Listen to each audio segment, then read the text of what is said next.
Okay, next is the alternate hypothesis. So an alternate hypothesis is a mathematical equation which is a complementing counterclaim to the null hypothesis. The alternate hypothesis is the flip side of the null hypothesis. So remember that the null and the alternate are mutually exclusive, meaning they have nothing overlapping. They are completely binary choices. So either the null hypothesis occurs or the alternate hypothesis occurs, never both.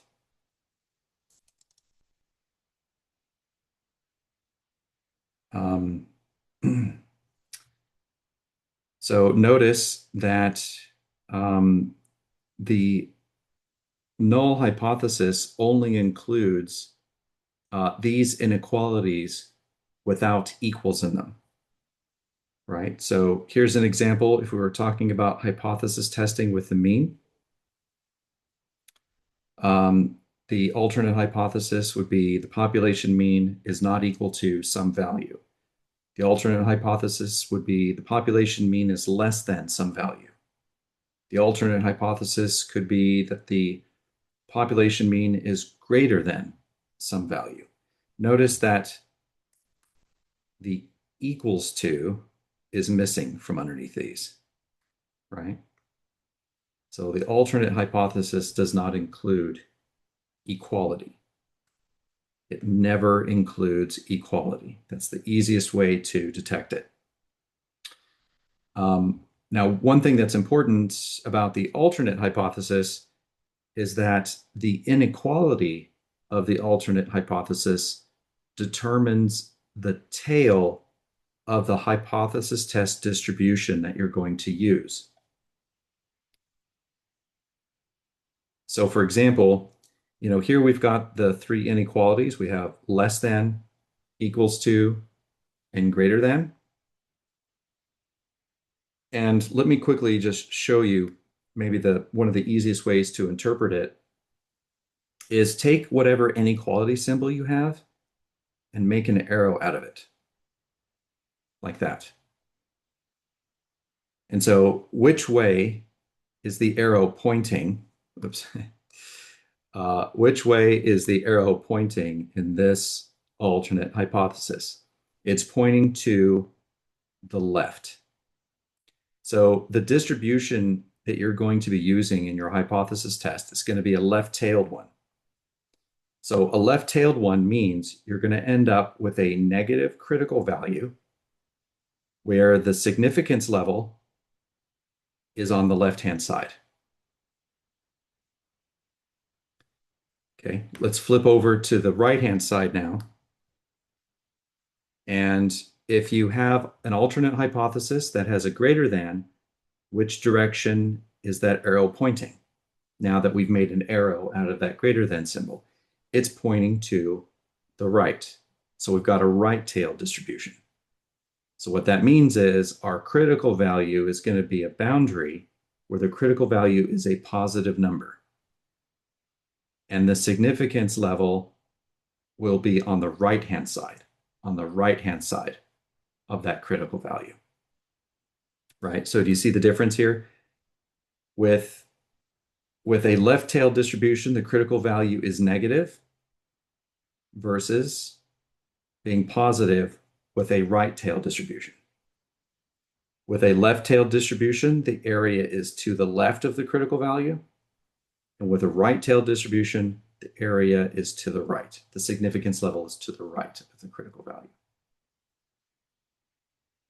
And then lastly, we have not equals to. And if you have an alternate hypothesis that's not equal to, then what you've got is a two-tailed distribution.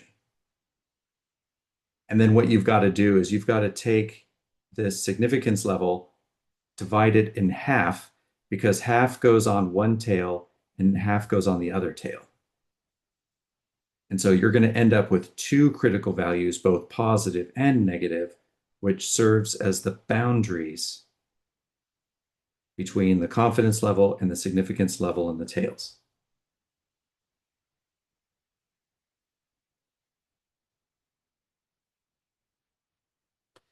Now, what you'll notice too now is you've seen pictures like this before. Okay, I showed a picture, in chapter 6, um, and in chapter 8. In chapter 8, you saw this scenario all the time, setting up confidence intervals. So you've seen a normal distribution, you've seen these boundaries between the two critical values. You've seen me identify the confidence level as the area, between the critical values, as this area here. You've seen me do that. But the thing that's new now is what I've written across the top. And that's reject the null and failing to reject the null, right? So you can see this critical value serves as not only the boundary between the significance level and the confidence level, but it's also the boundary between a conclusion you're going to make to reject the null or fail to reject the null on the other side. And so notice that with each of these critical values, it carves up whether these two conditions, these two categories, whether to reject or fail to reject. Here's this other critical value, and we've got reject the null on one side, fail to reject the null on the other side. So one thing that you should notice is happening every time, if you ever forget, is notice that this reject the null region always sits above the significance level area. The reject the null region always sits above the significance level area. It always sits over the tails, right? The reject the null sits over the tail. And why is this the case? Remember, we're looking for a rare event to occur. So if the average number of donuts that someone took was 3, and if they took 4 donuts, we would still consider that to be close enough to the mean, to be normal. Nothing new is happening here. If someone took 2 donuts, that's still close enough to the mean to be within our 95% confidence level. Nothing new is happening here. But if someone took 12 donuts, okay, that is significantly far from the mean.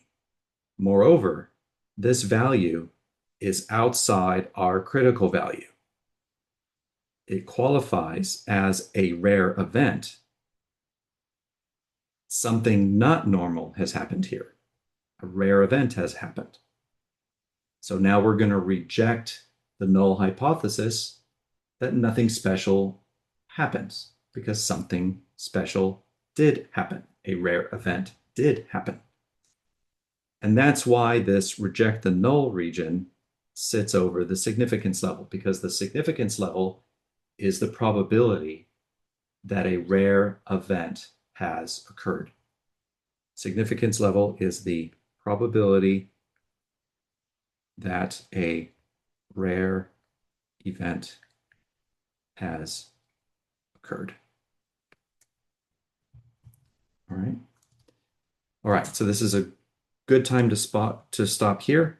Let me know if you have any questions.